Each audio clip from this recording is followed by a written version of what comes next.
We always beat ourselves up. You look and you see somebody doing more or a bigger podcast or sold more books or has a bigger plane. And you're like, oh, I'm so slow. I've been doing this for 8 years. Why am I not? But you know what changes that? You just glimpse in the rearview mirror and go, look how far I came.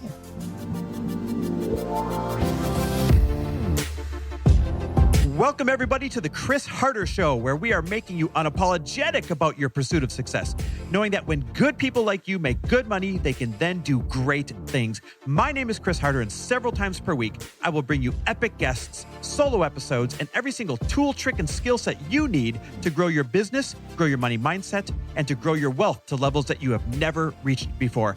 I've ended up in a unique place in life where I've got the experience, the connections, and all of the secrets that it takes to be successful. And I'm lifting the curtain to reveal it all to you in an effort to help put you in a position of abundance so great that you can then be as generous as possible. So let's lock arms and let's get started. Hey everybody, welcome back to the Chris Harder Show, where today we have a real treat for you. Every year, once a year, we sit down with our really good friend, Dean Graziosi. And obviously you probably know who he is, but in case you don't, Dean is an incredible gentleman. I mean, besides being one of the best fathers and businessmen that we know, he impacts millions and millions of people right alongside of Tony Robbins, his business partner, as they create courses and programs and events that change your life from where it is today to absolutely extraordinary. We're so fortunate to be friends with Dean and get together once a year and just hash through all of these things, such as how to reframe downturns in the economy as incredible windows for innovation and opportunity, right? Because the way that you see a downturn is going to dictate the way that you navigate a downturn, and it doesn't have to be a downturn. We talk about how to set audacious stretch goals and actually hit them through creative exponential thinking, and how he thinks that way and how we think that way. We talk about how to condense timelines, shorten deadlines, and do more in a smaller container. And we talk about how to protect your mindset, how to consume optimism, and how to build up community support and avoid panic media and negative propaganda and all that garbage. Anyhow, this is one of those episodes that's going to leave you feeling really optimistic, really empowered, and really good. And if you want to take that to the next level, he and Tony Robbins are doing a free, and not kind of free, totally free event coming up here called Thrive in 2025. Now, all their other events are hundreds of dollars or thousands of dollars to go to. This one's totally free, and it's online, so you can do it right from your own family room if you want. Lori and I join it every single year because every year we get big breakthroughs from it.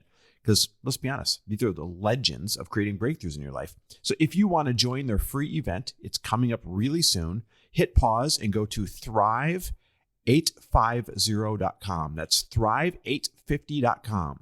Again, they're totally free, amazing event. Dean Graziosi and Tony Robbins putting it on. Go to thrive850.com. That's thrive850.com. All right, guys, get ready, listen up, take some notes, because your life is about to go from pretty good to freaking extraordinary by the end of this episode. Dean, welcome to both of our shows. Yes, you're on Earn Your Happy and the Chris Harder Show. Now, we I do like this it. I like it. every single year. This has become a tradition, right? It has. Normally, you're at your East Coast lake home. We're at our lake home in Wisconsin, typically. Yep. This year, we're a little bit earlier, so we're in Newport. I know. I like it. And we're in I like it. person. And we're in person. What could be better than this? Is I better. missed you guys, This so I'm is glad I better. get to say I know. hi. This is way better in person. So let's jump right in to the economy and some of the stuff that's going on. And here's why I want to start there. We hosted our high-level mastermind a couple weeks ago, and we were shocked how many people were concerned about the economy and tariffs and stock market doing the wild things it's doing and all that. And these are high performers that usually you feel like they've got a grip, right? Yeah. And then I've seen a trickle-down effect with other people dropping into the DMs saying, hey, should I be worried? So the fact that you get to hang out with so many famous economists and you've got a different point of view than the average person, is this finally the time to worry? Yeah, a really great question. I have to say, and it could be just more years on this planet. Yeah. That even in my, picture 20s, 30s, 40s, 50s, right? I'm halfway through my 50s. And over time, if you have enough things that go wrong and you see the other side, I should say go wrong. I've been through 3 or 4 different shifts in the economy. And when you see the other side of it, I think over time, it makes you realize that the panic and the chaos and the craziness, usually all that, it can either affect you or not. Yeah. And I know that sounds really like duh, but a couple of things I want to share. If you Google Fortune 500 companies, do you know the majority of them were started in a down economy? I've heard that. Yeah, but you just Google it and it says it's like 60% were started in either a recession or a down shifting economy, right? So I think through that. And of course, please know, I'm not saying people shouldn't worry. Yeah. We all have that internal worry. We all work hard for what we have. We don't want it taken away. But when I look through a lens like that, what I believe, and maybe it's the optimist in me, and we all have to work to be an optimist, and history, and I'd have to be crazy not to see patterns at this phase of my life. But I think when the economy shifts, and that happens, you guys have high-level masterminds, so do Tony and I, right? I think so many people, when you get a little nervous, you get a little uncertain, you sit on your hands. And I almost feel like if you're playing soccer, it's like you back up into the goalie and say, oh my God, let me protect. And you know, you can't win a game by just protecting. Now, when it immediately happens, I get it. But you got to find a way to rebound and find that hunger and look for opportunity in this. Because when most people sit on their hands and most people get fearful, I think it's the most incredible time to find opportunity. Because when things shift, we're looking at the obstacles where there's a few that find a way to look at opportunity.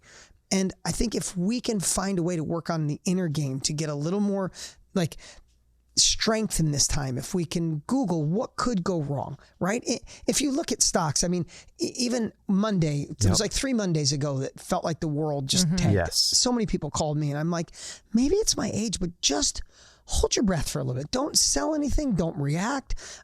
I think those, like if someone said, what do you work on? You have to work on you.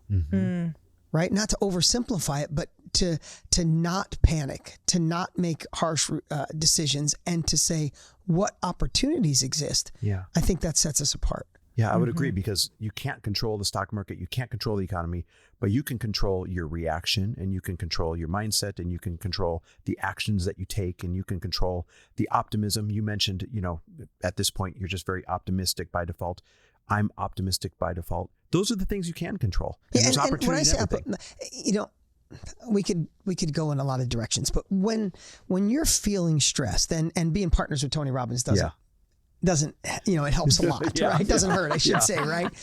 But when things go wrong, when we feel at our worst is when we don't feel we have a compelling future, right? If you look at like half of millennials and a lot of Gen Z, they're the most depressed generation we've ever had, the most on antidepressants we've ever had, the highest suicide. Jeez. You could just Google and find that. And Tony and I have these conversations, and what we've talked about is, and this has nothing to do with politics, but when you have the media saying the environment is going to end the world 10, 15, 20 years, whatever it is, or if you didn't like Biden or you didn't like Trump, or you don't like both of them, you like both of them, whatever it is, the president will end it, or it's going to be an oligarchy, or tariffs are going to ruin our world, or inflation's going to change, or our dollar is going to be worth nothing like Venezuela in 10 years, and it's going to take a wheelbarrow of money to buy a loaf of bread. When stuff like that is said so much to a whole new generation who hasn't had enough time on this earth, what happens? I don't have a compelling future, therefore who cares about today? Yes. If we said tomorrow, no matter how hard you work, Lori, 4 podcasts a week, I can't even believe it. Amazing. No wonder you're so good at it. You guys are both doing so. I love watching your hustle. You guys are doing fantastic things for the world. But if someone came in today and said, I know for a fact, here's a crystal ball, in 5 years, the world's over. Maybe tomorrow you don't wake up and hustle like you do. Right. Totally. Right? Like, or if you said, you know, the business is like, so I feel like when this happens, what is happening to us is we are thinking our compelling future is over. So if we are brave enough, if we are bold enough to say, this doesn't feel good in this moment, but my future is so big and so compelling that I will be resourceful, I'll be innovative, I'll adapt, I'll adjust, I'll pivot. It just gives you a different perspective rather than life's going to hell in a handbasket, dollar will be worth nothing, the environment's going to end it. And I think 3 Mondays ago, whenever the market crashed, that immediate reaction is, it's over. Yeah. This is the big one. This is the big one. How many times in your life has the big one already been coming? At this point in my life, plenty of them. Like, To the it's point already where I been- don't even react that way anymore. How can you react to it? Yep. It's like it's the boy who cried wolf. Yep. And I'm not saying it's not difficult, and I'm not saying there's a shift, but we have to find a way to be bold enough to think that innovation, creativity, listen, I don't know if it's true. Yeah. But I do know that oil used to be the sticky stuff on the bottom of camels' hooves. Mm-hmm. What changed it? Innovation switched it from sticky stuff to things that power everything around us. I believe innovation will find a new way to power things. I believe AI could ruin us, or I want to believe it's going to empower us. We get that choice. You know, I just said this recently to somebody else, but I remember when Wayne Dyer, I don't know if you like old Wayne Dyer stuff. I remember listening to a live interview of Wayne Dyer when he found out he had leukemia. And when he found out he had it, at first he was like, what did I do wrong? Did I drink too much? Did I eat wrong? I should have exercised more. It's my sleep. He had all these things. And he said he went through weeks of just, damn, I got leukemia. It's going to kill me. Why did I do it? And he said, then just one day, and of course he's got lots of practice. He was Wayne Dyer for gosh sakes, right? But he said he woke up one day and was like, you know, no matter what, I have leukemia. But I'm going to be the crazy bastard who beats leukemia. Yes. I'm going to be the guy that everybody can look to and go, if Wayne did it, I can do it. And he said, in one day, he woke up and said, okay, I got leukemia. I'm going to beat it. And he said, everything changed. He still had it, but he had a different frame around it. And he said, and now he ended up passing away of a heart attack, I think, or heart issues, not the leukemia. But it just made me realize any circumstance that's going on, though not easy, we have the opportunity to give it a different frame. Yes. When everybody's scared, wow, I wonder if I could find opportunity. When everybody's making a decision, what if I just hold? And then when everybody sits on their hands, what if I attack? Right. Right? And I just think that's the only way we can get through it. Yeah, I agree.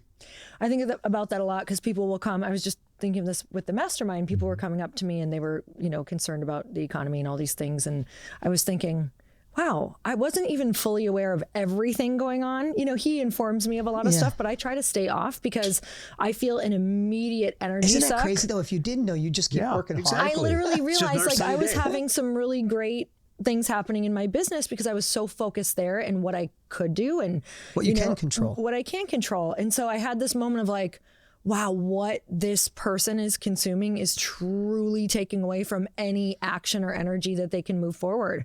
Because if I was looking at the same thing, I'd be in the same boat. I wouldn't be doing 4 podcasts a week because I have no energy and I'd be like, this isn't really worth it. And why am I doing this? And just like you said, in these moments of like down time, it makes me think about asking the question, well, what do people need right now? Like, what would they need? What support would they need if they're feeling this bad? What support do they need if this is what they're thinking? And just changing that conversation. I feel like there's always something we can do. Without a doubt. I want to frame the year that I just had. Okay. Just so the listeners can catch up because they may not be aware. In the last 12 months, Frello, which you're an investor in, so you're aware, we woke up overnight last June and the CFPB made a decision where suddenly a couple $1 million in and 2 years of hard work, we couldn't flip the on switch on. We were just weeks from flipping the on switch on. And that was my first punch to the gut, right? Yeah. So that began stress, which then gave me a stroke in September, and I'm 50% blind in my right eye now, and some other neurological things. I had no idea. Yeah, isn't that wild? And so then, boom, another punch to the gut, right? Then a couple other things happen, and here we are, maybe 10 months in from all that, and you can see my little broken chicken wing here. I tear my bicep off my shoulder and have to get surgery and do rehab and all that stuff. And yet, I'm still incredibly optimistic. Now, I want to be clear. I wasn't optimistic the whole way. Of course I wasn't not. happy the whole way. You wouldn't be human. I had bad days and bad weeks and bad months, and I doubted the decisions I made, and I doubted myself. But the reason why I frame that is I don't know if it's the reps. I don't know if it's the mindset practice. I don't know if it's the people I have, that I surround myself with. But I probably, on paper, shouldn't be as optimistic as I am right now. Why do you think I'm built that way? You've known me for a while now. Why do you think somebody like you is built that way? And what advice do you have for someone who has their version of a year like that? Oh, God, such a great question. I'm sorry you went through all that. if you don't mind, I'm going to share a little something. Yeah. And I think it is time on this earth. Yeah. Right? Because in a year like that, if it was in my 20s, 30s, 40s, and 50s, would be completely different outcomes. Right? Yep. Of how I would feel about it, how I would approach it. I'm sure I'd get through it. You got it through it so elegantly. There's a way that we can change sooner than later. Everybody says, I went through this mess. 10 years later, they look back and go, thank goodness I went through the divorce. I found the love of my life. Thank God the business partner stole all my money because I found out he was bad and I started my own thing. But when you're in it, you can't be like, I'm so glad I'm getting robbed from. Like you're in it. It sucks. I love being robbed. But can we condense that time? For example, every action has a reaction, and we have the opportunity to frame what it means. Yeah. Right.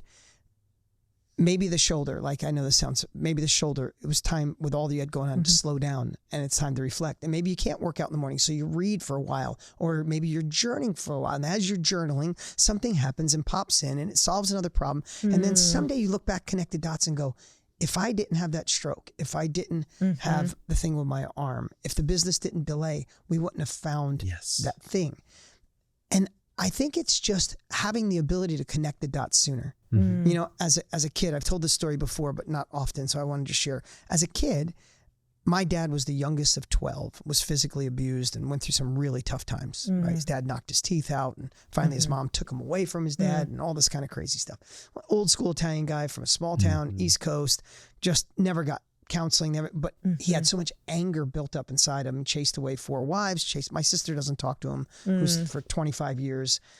His sister and brothers and sisters didn't talk to him. So you could just imagine he just pushed everybody away. At 12 years old, I moved in with him. And he was like the coolest dad who let me drive a car to school at 13. Taught me how to just respond like, you want to go to school? Here, take the keys. Taught me how to hunt, did all this fun stuff. Also, just a crazy bastard who did so much insane stuff that it caused me to have nervous issues and, just I had an ulcer at 12 years old because I was worried about him. Both ends of the spectrum. Right. So the reason I'm telling you that is because there was a time living with him that I could see him come through the door, and I'd call him, his name was Paul. He's still with us, right? He's 88 years old. Like I'd see crazy Paul come through the door. Something must have happened that day. And I could feel his emotions. And by the time, I don't know if I was 13 or 14, I could manipulate his emotions to go into the dad I loved. Right? So I could look back about changing your past, and I wish I could have done it sooner is all I'm saying. I could say, man, it was really hard to make it with having a father that treated me the way I had an ulcer at 12 years old. He drove me crazy, scared my mom away, all this kind of stuff. But that's not the way I get to look at it. You know how I look at it now? He taught me how to read and feel people. So now I feel like I can go on a stage with 50,000 people, and sometimes I'll be playing in one slide deck. I'm like, screw that. I can feel what they need. I'll shift. And whether it's true or not, I feel like I get to be good on camera and be partners with Tony Robbins and do really cool stuff and do an event with McConaughey. We had 2 million people live, and I feel like I could feel them. And it was the gift I got from my dad because I had to feel his emotions or life wasn't good. It's incredible. So I've changed that part of my history. My sister doesn't have the chance to change that because she's looking through the lens of what he did. I'm like, yeah, what he did, he made me a badass dude at what I do. I'm grateful for him. Took time and all that. But my only point to maybe someone listening needs to hear it, my buddy Trent Shelton had a year like you did. He lost his mom. A couple days later, lost his grandmother. A couple days later, neighbor mowing the lawn, a rock went across, hit his daughter in the head, passed her out. They almost lost her in the hospital. And then like 2 weeks later, playing basketball, his nephew snapped his Achilles heel. So it reminds me so much of some of the things you had. And he went through that same thing. He was in a tough spot, one of the most greatest inspirational speakers there are, in a tough spot.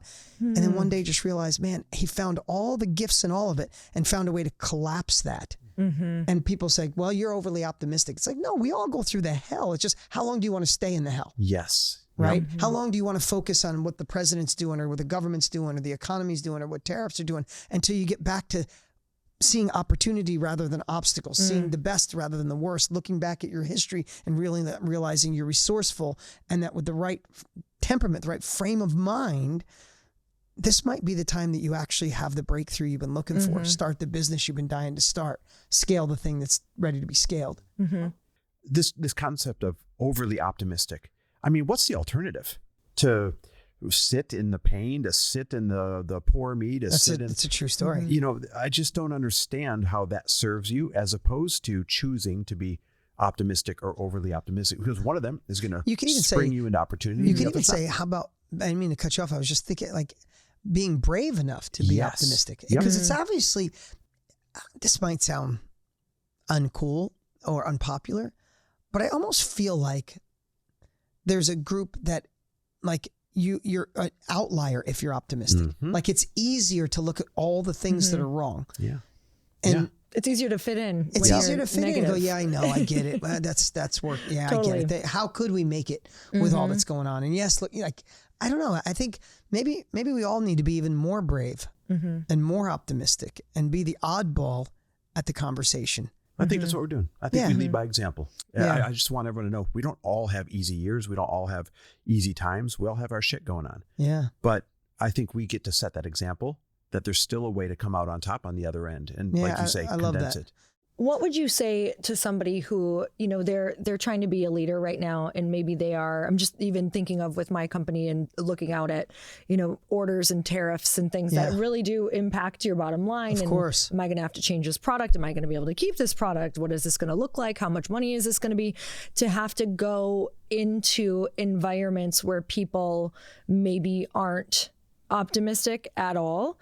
What advice would you give them to stay focused on, like, them, you know, continuing to stay optimistic despite what is continually being shown to them or thrown at them as a leader? Yeah.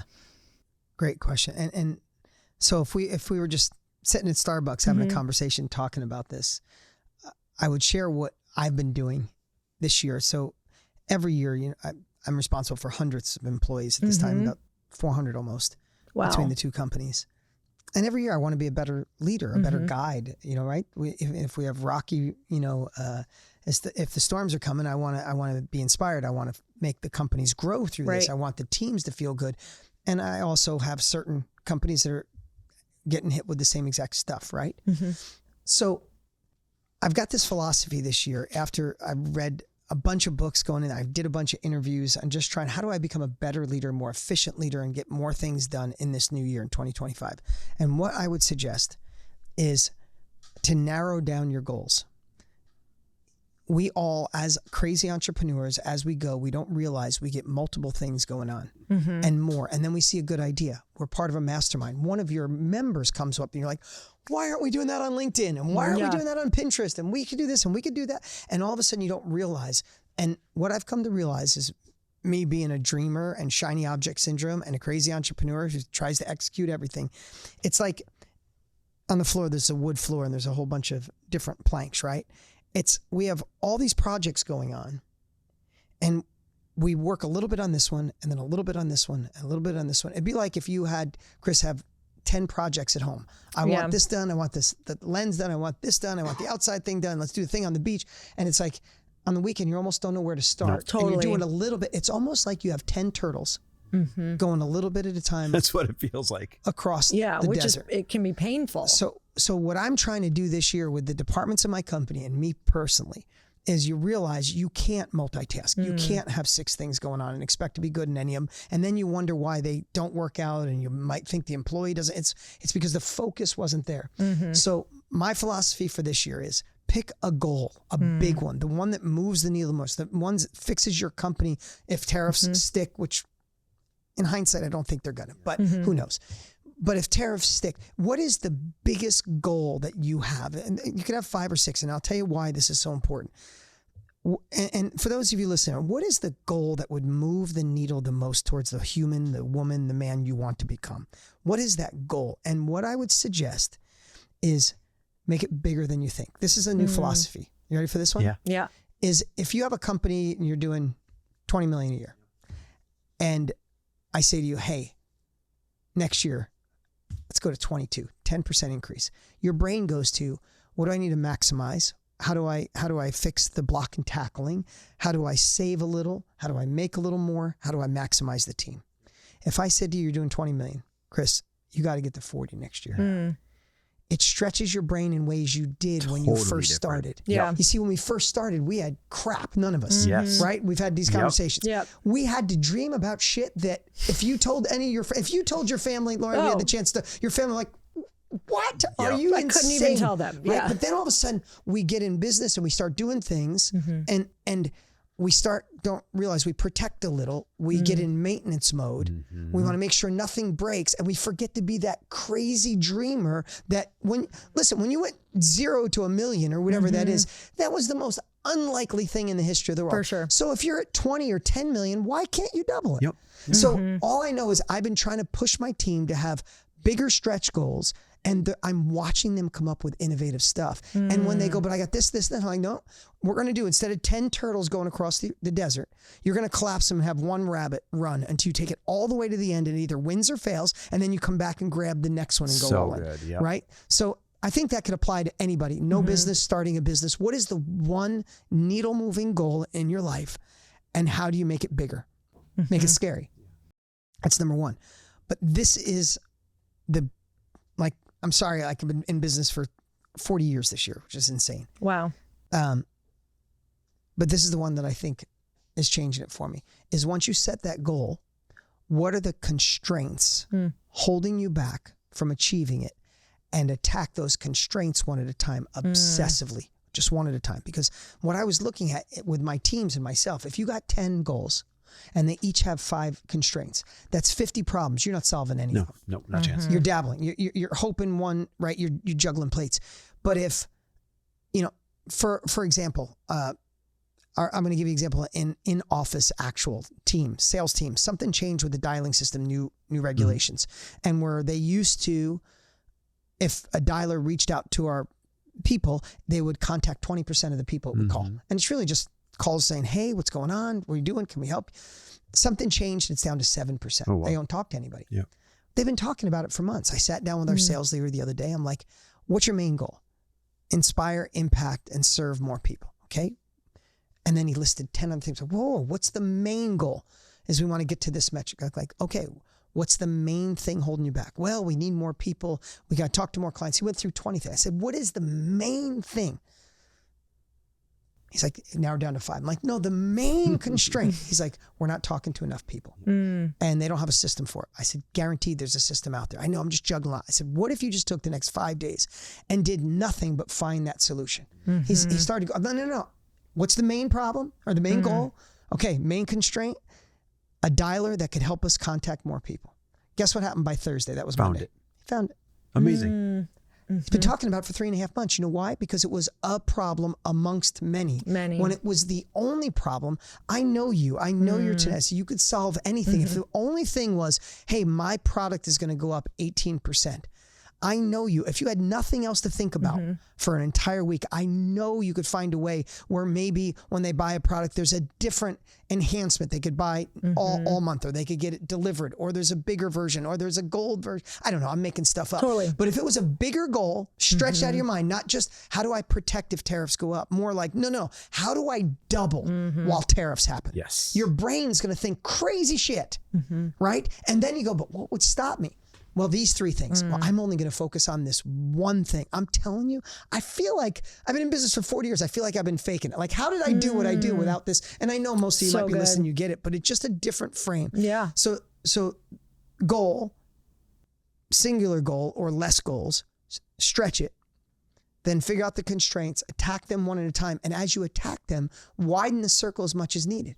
Meaning I come up with this constraint. It's like, hey, Dean faced this. Maybe him and reach out to me, reach out to Chris, reach out to all of our other amazing friends that you're connected. Somebody's got the answer, right? Yep. If you're focused on one thing. Then the third part is, how are you going to measure your progress? Because when we're in the thick of stuff, we're working our tails off.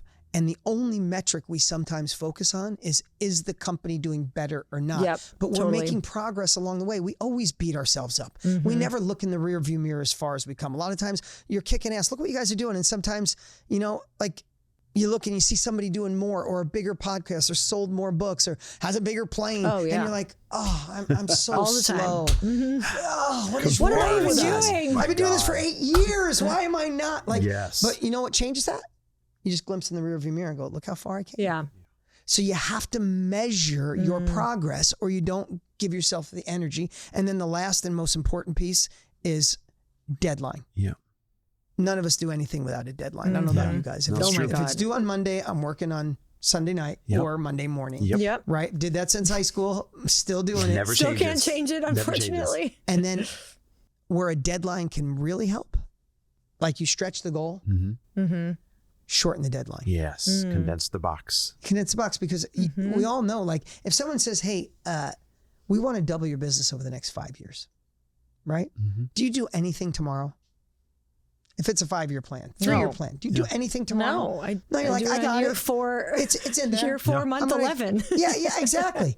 But if you said, oh my God, I got challenged to double my business in the next 12 months. Tomorrow you're on a call going, how the hell do we do it? What's the first thing, right? You just condense the time. And then the way I look at it is I'd rather put the hard work, like I love working hard, so do you guys, but I'd rather, if you want to take your business next level, I'd rather condense a year where things are really difficult. Maybe you miss a few dance recitals or date nights or a few friends at dinner. You miss it for a year. They wonder, your friend's like, where the hell are those two for a year? Where is Dean for a year, right? And then all of a sudden you emerge and it's like, I'd rather live the hard way for a short period so I can live the easy way longer. For sure. We literally said that on our walk this morning. I said, this is definitely going to be that year where maybe people are like, where'd they go? Yeah, wondering like why we're saying no so much, because we're at a place where we had plateaued a bit, and we know what it takes to get out of that. Yep. And not even plateaued in a bad way, but in a way that like the growth is like internally, I'm just not happy because I know there's so much more. And if we don't have a year like the years we used to in the beginning, then we're always just going to stay right here. And we've been asking ourselves the question, we talk about our goals and where we want to be, and we say, who do we need to be? It's a great question. What person would we have to become? I love the focus though. Like the one thing that is, even missing for me right now is like, what's that one focus? Because I have so many different focuses. And without it, a fuzzy target you don't hit. If you got your glasses off and you got bad prescription, I can't hit a target. Put your glasses on, you're like, oh, there it is. It's right there. Yes. So Dean, what do you do? Like, because you have so many important things. Are you literally every week right now kind of going, what's my one thing? Like, it is. Getting really and clear what and helps, letting things fall. So for me personally, I do that. But also I'm trying to get my team. In fact, I just created something yesterday, literally yesterday, because I've been preaching this to the team hard since January 1, both teams. And I created a document, a one-pager that has those 4 questions on it. And then underneath, I give them an example. And I said, from this point forward, I need to know what your thing is, what constraints you're working on, because I want to know if I can help you with your constraints, what's your measurement, and what's your deadline. And I am pushing the team. It's my new framework for the company, because therefore, if they take some of those most important things on their plate, it kind of takes it off my plate. So good. Do you make that an opt-in? Yeah. What's that? Yeah, make that it one an sheet opt-in. I'm like, can I please opt in for that? Yeah, that's really good. Yeah. Well, I'll send it to you guys. That's incredible. Great. Yeah. I'll give you my email in exchange. You already have it. When we first met, you guys bought a house down the street for me, and you guys were walking by my house. Somebody told me you guys walked by, and then I ran into you. And I remember one of the first times you came over our house, and we were sitting outside talking. And I was in that phase of my life where I knew the next year was going to be one of those hustle years. And I'm not saying this because I'm here with you guys, but I really enjoyed. I felt we hit it off immediately. Oh yeah, so fun. We went to dinner, and after dinner, I'm like, I got in the car with my wife. I'm like, they're friends for life, and it felt comfortable and easy. And I mean that. Like I feel that way about you guys. But I also told you I'm in a really busy phase of my life. Yes. I have 4 kids. I had 2 young ones at the time. They're still young, 2 and 5. Our company that I co-founded with Tony, Mastermind, was taking off like a rocket ship. We were adjusting for COVID, all these things. And I'm like, I just want you to know, I really enjoyed you guys. And I hope we stay friends forever. But most people are going to think, if you really liked us, how come he's not calling us and going back to dinner? And I'm like, I might not see you for a year. Do you remember me saying that? Oh, yeah, we totally said, but if you can appreciate a friendship where I truly care about you, I'll be here for you no matter what you need, always. And you have. And vice versa. So I understand that phase. And I tell you, if I look back in my life, those years or whatever time I put in, the lift is massive. Yeah. So worth it. The lift is massive. I heard somebody say once that commitment and convenience don't live on the same side of the street. Oh, wow. That's good. Right? Because we want the convenience of doing all the fun things and being with our friends and make sure we don't miss a birthday or an anniversary, and we meet here and we go to the winery and we do the thing and then we do the other thing. And like, that is convenient and awesome. Yeah. But sometimes if we do that the whole time, we don't have the commitment to get those big lifts. We can ride where we are. Yep. And it doesn't mean that everybody has that desire to do so. And if you're listening right now, you might just want to get to that first level. That's great. Then you're going to have commitment over convenience for a short period of time. Then enjoy the convenience for a while. Yes. Party, do your thing, travel, but then you're going to get to a certain point and go, this is stale. This is flat. Then you go back to the commitment. Yep. Right? Yep. So we've been talking a lot about leadership, right? And how you're leading your team and how Lori's leading her team and all the advances, just bury ourselves away for a year. But let's now switch it to the solopreneur or the personal brand individual that's trying to go from 0 to 1 or from 1 to 2. What kind of limiting beliefs are they facing right now? What's the easiest way for them to take action? Totally got it. Let's address that group. Yeah. There are so many things, and there are limiting beliefs. It's your surroundings, and we could talk about a bunch of them, but one that I've really been focusing on more is I've never worked for anybody. Yeah. Right. I started my own thing in high school, cutting firewood.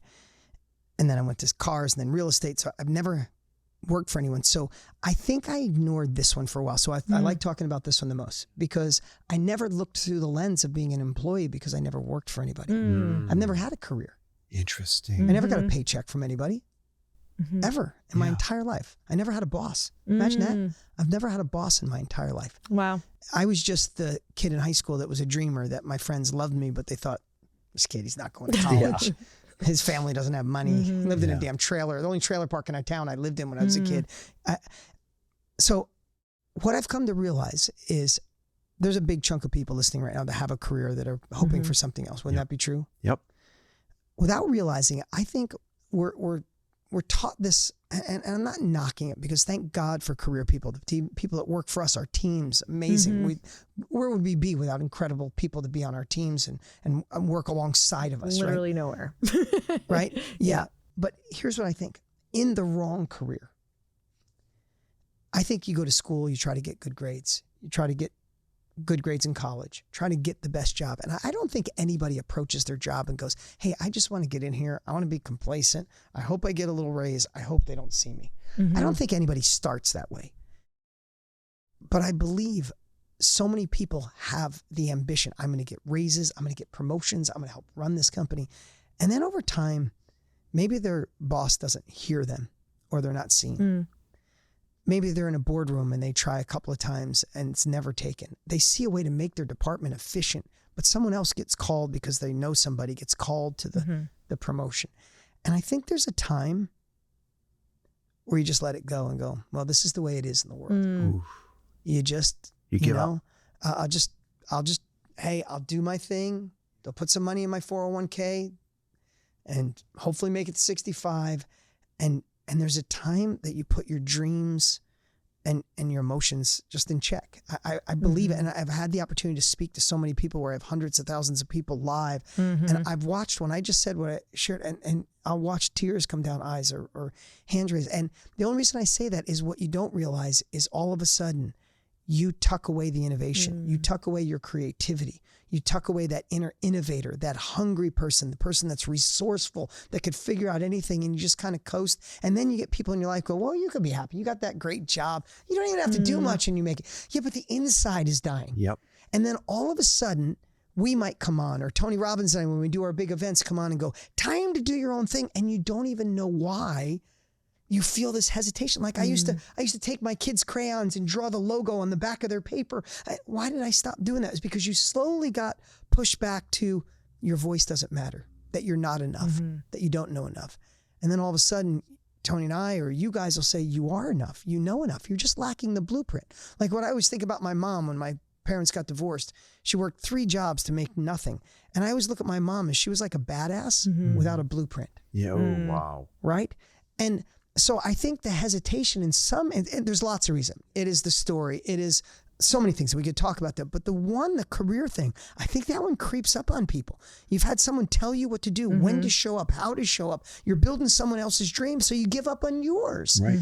And now all of a sudden we might come by an event and say, start doing your own thing. Be a creator, create a workshop, do your own mastermind, do a workshop, build a community.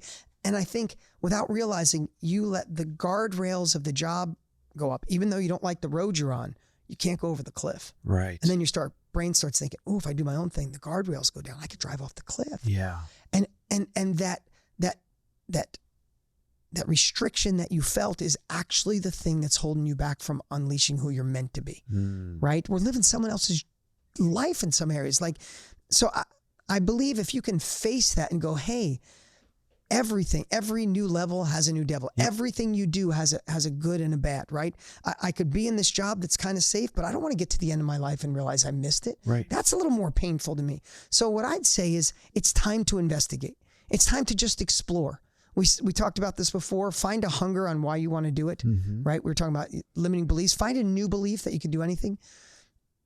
Secondly, I think we find somebody, this is something we're definitely not taught in school, find somebody who's already done what you want to do, right? We know this. This is our lives. That's why you run masterminds, model, proven practices. Yep. If I want to learn something I don't know, I'm going to find somebody who's already done it. Right? And it's just a new way of thinking. So if you find a little bit more hunger, if you realize the story you've been telling yourself hasn't served you, so you have a little bit different story, you think outside the box, you say you're brave and bold enough, then find somebody already doing something that you like and model them. And lastly, make sure it's an industry that has the opportunity to grow, not die with all the changes coming on. If you can do those three things and realize that the career might have been good for a while. It got you out of Egypt, but it's not taking you to the promised land. You feel dead on the inside, and that career has actually been the thing that you feel safe, but is it really safe to get to the end of your life and realize you missed it? So I think there's a lot of ways to approach it, but hopefully something I said sparked to just be an investigator. It doesn't, when people hear something new, it's not like you have to make a dramatic change today, but be bold and brave enough just to investigate, look under the hood, try some things out, right? You said a badass without a blueprint when you referenced your mom. I know. That one hit me. There's so many people, and this is what I respect about you and Tony, is you go out of your way to provide the blueprint to millions of people instead of keeping it to yourself. That phrase right there, that'll stick with me. So tell me, for somebody listening right now who you just lit a fire, they're like, okay, great. Tell me the blueprint. What do I do? Do you believe, what is the belief? Does everybody need a personal brand? Are you telling your kids right now that they need a personal brand? Is it too saturated? What does that look like? Here's the cool part is, I love what Tony and I do. I think we have the opportunity, we teach people to have their own personal brand, to be a creator, to take their life experience and turn it into a product, right? It's what he's been doing for 46 years and me for 29. We got 75 years in it between us. I believe it's such a perfect time. This industry, I think it's in its infancy, if you want to know the truth. Wow. The world is, think about it. If I've been in it 28 years. If you were at dinner with people 5 years ago, let's say 10 years ago, 15 years ago, and said, I have a coach. At a dinner table 15 years ago, people were like, what do you mean you have a what? Coach? Yeah, are you on a basketball soccer team? or what? Yeah. Are you in basketball? Exactly. When you have a coach, right? It would actually be weird. You say, oh my God, I want to be better at gardening. I want to be better at whatever. I bought a course. What do you mean? Now, go to dinner with 5 people now. Say I have a coach. Oh my God, we have a love coach. I have a health coach. Yep. Oh, I went through menopause. I have a coach. I went through a marriage and trimester 4, or I went through a birth. Trimester 4 is killing me, so I have a coach helping me feel more positive. 4th trimester coach. Yeah, 4th trimester. Exactly. A sleep coach for your kids. Yes. Right. We had a sleep coach, a virtual sleep coach for our second baby. And it shows in this industry, they predict it to be $1 trillion a year by 2027. Wow. It's 2 years from now. Wow. Right. So if it's an emerging industry, you don't have to worry about tariffs. You don't have to worry about inflation. You don't have to worry about product cost or inventory because you've already paid for the product with your experience. And what people are realizing is I just want to learn from somebody who's a chapter ahead of me. Right? So what I want to share is we're doing a big event coming up. And what we love to do, and we should have about 800,000 people sign up from about 100 countries, is just show people this is one of your opportunities. Let us show you why this industry, why now, why you. And what I love about it is it's okay if it's not for somebody. We know we're waking people up. Yeah. Right. So what I'd say, you said, what do I say to my kids? my son's here who's 16 on his phone over there. He's bored.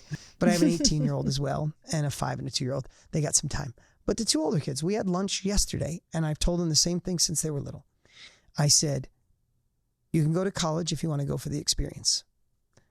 Some people aren't going to like this, but unless you're going for a specific profession, I think college is useless. Yeah. And some people aren't going to be happy I said that. Yep. Be a doctor, you want to be an engineer, I get it. But 76% of people who get a degree don't use it. No. And so what I said is, if you want to go for the experience, which I know he does, I'm not sure my daughter does, I said, that's fine. The other option is find something you're passionate about and go mentor under somebody for 2 years. That's the route my daughter's most likely going to take. She likes interior design. Right now we're looking for great interior designers. I'm going to let her reach out, her send the letter. I said, you can tell them that you are going to be the best employee they've ever had and you're free. So because dad works hard, I can't give you a handout. I can't make your life easy. If you don't want to go to college or mentor, you get nothing from me, not a car, nothing. I love you. You can live in my house and eat. That's about it.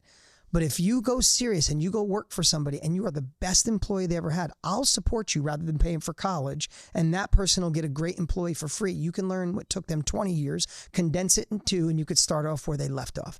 So that is, you say I would love my kids to be in the knowledge industry, to share information because information is becoming the new currency. Yes. Knowledge is the new currency. The value of it's going up. It's not taxed. It's not tariffed. It has no inflation issues, and you don't have to ship it. You don't have to warehouse it. You get to change people's lives for a living. Like look what you guys do. I watch your masterminds. I watch people don't want to leave when your masterminds are over. They gain knowledge and skills to go faster. You guys get to make a living and thrive by empowering other people. So Tony and I show that over a 3-day event, and we love doing it because it's our life. We owe a debt of gratitude to it. But what I'd say is, if it's not your industry, it's okay, but come be inspired that you're meant for more, because you will leave being with us knowing you are enough, knowing you're good enough, knowing you could do whatever you want as long as you had a blueprint. It kills the doubt. And you guys give the blueprints. Lori and I watch every year. You guys do this every year. Selfishly was the word I'm looking for there. Selfishly. Selflessly. There we go. Say it fast enough. It doesn't matter. It's your way of giving back. What makes this year different or more important than the other years that we've tuned into? Well, thank you for that. And you guys are always here supporting, and I'm beyond grateful, and we take good care of your people. This year's different because the world has changed completely. I mean, just if you had to give some reasons why 50% of businesses don't make it, especially solopreneurs. Did you know solopreneurs? I went on ChatGPT or Google and 70 to 80% of solopreneurs aren't in business in 5 years. Wow. I believe it. And when you break down why, the main reason is they lack the skills to run their own business, of course. They lack the blueprint and they lack the guidance, right? I'm stuck. What do I do? Oh, don't worry. We got this. How do I extract this? How do I lay out my teaching points? All right, let's do this. Do I coach? Do I do a community? Should I turn this into a course? Should I do a mastermind? Should I do a Zoom workshop? I'm not sure. And when you say I'm not sure, there's a part of you goes, I'll do it later, and you don't go back to it. Or if you don't know it, how do I market? How do I get people to say yes to me? I'll do that later. You never go back to it, right? So this year's a big year because we just spent the last couple of years training an AI to think like Tony and I do in this industry. 76 years of doing this. We still do. We've done 13 live events averaging 1 million people each. We just did our 13th. This will be our 14th one, right? So we're still doing it at a high level. We have the history. And now we've trained an AI to think like us. It's not chat. It's not, and we're gonna allow people to use that during the event to see what it's like to go, hey, how do I write this? I don't know. Let's ask Tony and Dean. I don't know how to get the sales page done. Let's ask Tony and Dean. So good. I don't know how to get my first sale. Let's ask Tony and Dean. So imagine having the opportunity for the blueprint from a couple of guys who've been doing it forever. And I'm not saying this for any other reason. This is our passion project. We don't have to do this. We want to do this. So now you get to learn from a couple guys who've been doing it forever and still at the top of their game. And then you have an AI that thinks like this, that's with you the entire time to make sure you don't get stuck. you have a guide that keeps moving. So I haven't shared this much, but we're calling it guided business development. We want to create a new category. So good. So we want to create a whole new category. Like if you go in business, if you don't have guided business development, GBD, if you don't have it, then you're not going to make it. You're going to fall behind. You're going to fall behind. Because it's answers on demand. But imagine having the education and then somebody who's with you the whole way and then having the tools to make it real. Like that's what we're calling guided business development. This is the first year we're sharing with the world what that looks like. And I'm like out of my mind excited. People should show up just to get access to that. I've gotten to play with this. I've gotten to play with these. I don't think people understand how creepily accurate it is. It is like asking you and getting your real advice, not something from ChatGPT. It's like asking Tony and getting Tony's real advice. ChatGPT is amazing. All AI is amazing. But we just have a whole team developed on loading in how we think, and they've been training it. So if it answers this way, it's like, this is the modern way. It literally is. I joke with the team every year. The registration page, we want as many people as possible to register. So every year I am the architect of these. I've been architecting them for 20 years and I still do. It's my core competency. I can't outsource certain things. You should outsource a lot, but certain things that you're great at, you never outsource, right? So the page, what people land on to register, we're always fighting to make the highest percentage. If out of 100% of the people, I want 80% of the people, right? You don't get 80, 50 is a really good number, right? So every year I always mess with the team. I'm like, I hope someone can write better copy or a better headline to have a higher conversion. And no one usually beats me. I've been doing it a long time, right? But every year I want them to beat me. Last year somebody did. Oh, no way. Somebody on the team. No, our AI. Oh, no way. It beat me. That's incredible. And it's funny. Then the team's like, you finally got beat. And then I said, well, or did you train it like me? That's so great. it just came from a better version of me, right? So then they're like, but anyway, people are going to get to use this. They are. During the event. Yes. That's wild. And they can go register at Thrive 850. That's Thrive850.com. Thrive850.com. And it's free. And it's free. It's not kind That's of free. It's totally free. Yeah. No, I love that you say that. Not kind of free, totally free. Like shed a little bit more light. Who's going to be speaking? Who's going to be teaching? Why should someone show up? Yeah. So again, if you decide this industry isn't for you, you're still going to have the time of your life. I mean, where else do you get? It's Tony Robbins and myself. Matthew McConaughey's coming because he turned his book into a course. So he's going to talk about that. Jay Shetty, our friend Jay Shetty, and his wife. They're coming. Gary Brecka. Oh, great. He just came on because he, all his health stuff now turned into a digital format. He gets to impact millions rather than just the people in his clinic. But more than that, I love having highly successful people, but we're going to have 800,000 people from around the world, and we're going to highlight some of our ordinary people doing extraordinary things because they took their knowledge and turned it into a product. And the people that thought this could never be for me, I don't have a following, who would listen to me? I love busting all those myths and showing somebody a path to more. The fact of the matter is, and I'm not 100% certain, but we're about 65% women. Our mastermind, our company that we co-founded. And some people ask me why, and I think maybe we're it's smarter. because that's a true story. This is the decade of the woman entrepreneur for sure. No question. You guys probably both see it. I can argue. It definitely truly, is. yes. But I also think, like, people ask me why. We don't do it on purpose. Like, we don't pander. Like, we don't our sites aren't pink. Like, and that would be that would be so bad. Like, we just us. Right. And but I think it boils down to this whole badass without a blueprint. I just said that for the first time out of my mouth about 2 weeks ago, right? When I was describing my mom. And I truly believe that I want to build something that if my mom would have had, if my mom had a blueprint, she would have killed it. So we build something for my mom, who's a badass, the best mom. Anything she did, everybody went to her for advice. She just didn't know the path.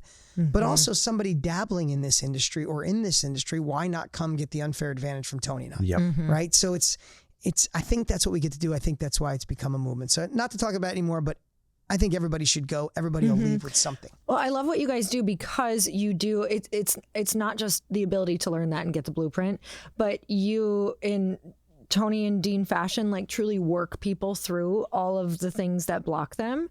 And I think even if you're already in this business, that's why Chris and I get so much out of it, is it doesn't matter how many years we've done this, there's always something that can sneak into your brain. Of that's course, like, when I watch you guys, we all learn from each other. Yeah, we learn so much. And also like doubt can creep in over the years too, of like, it's good to get reattached to the industry, reattached to your why, kind of clear out the cobwebs of whatever, maybe something else like came in your brain, or maybe I'm getting too old for this. Maybe I'm getting like all these different things come up, and you leave on fire. Yes, you leave on fire. And I think that we have to plug into those things. And you guys are so incredible with doing it for free for all of us, that you really have been industry leaders who always lift everybody up. Yep.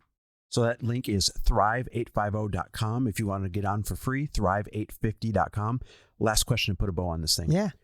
I know that you guys spend hundreds or maybe thousands of hours organizing this. Yeah, a lot. Obviously spend days putting it on. You don't have to work anymore. You don't have to do this for anybody. You've already made your mark in the world. Why are you still working this hard to make this much of a difference? You know, I think it's a gift I wish everybody could get, is we all have to have a moving, compelling future, right? Yeah. If you don't, like, I always think of it, and I know there's probably a longer answer than a short ending, but we all need our lighthouse. And in most cases, most of us have reached goals that we once thought weren't possible, right? And once you do, you got to find something new that gets you out of bed, that compels you forward. Whether that's your first sale, your first independent, check that you earned on your own, or the next level, we got to find something that drives us forward. Purpose. And I've been blessed to pass so many things, like retiring my parents and so many things that I never could have dreamed possible. And right now, especially being partners with Tony, every time we talk, something like the conversation says, we have a lot of lives to change, Dean. Like, we got blessed with this gift. We got blessed with a megaphone and a microphone. There's a lot of people hurting. Like, we're talking about a generation that's struggling. When we talk, he's like, we don't care about politics. We care about people. Yeah. Right. And when you see this, you've been on it, hundreds of thousands of people, different backgrounds, different religions, different countries, different languages, different political views. For 3 days, everybody loves each other. Yes. Yep. Everybody's cheering for each other, to one another. I'm not talking about, I mean love, meaning we're all know we're meant for more. We're all together. And with Tony being my partner, it's like, how do we leave this world better than we found it? And this industry saved our lives. We both talk about Jim Rohn. He went to a Jim Rohn event, life changed. Yeah. I went to a Tony event, changed my life. So if we can leave this world and somebody says, I went to a Dean and Tony event and I shifted my life, then we're doing a good thing for the world. You're just continuing the chain, right? Exactly. You went to Jim, you went to him, and you guys are just passing the baton down by doing this. Yeah. Well, thank you guys. You're both awesome. Thank you so much for coming on. Thanks for being on. We love and appreciate you. And we'll see you next week, everyone. Thanks for listening. And if you loved this episode and know of someone else who is as successful as they are generous, please pass them on to me. It would mean the world to me if you help me get this cause and this message out to as many listeners as I can. So please, if you liked what you heard, it goes a long way if you take 30 seconds and leave me a 5-star review and share this with your friends. I'll be forever grateful. And until the next episode, cheers to your success.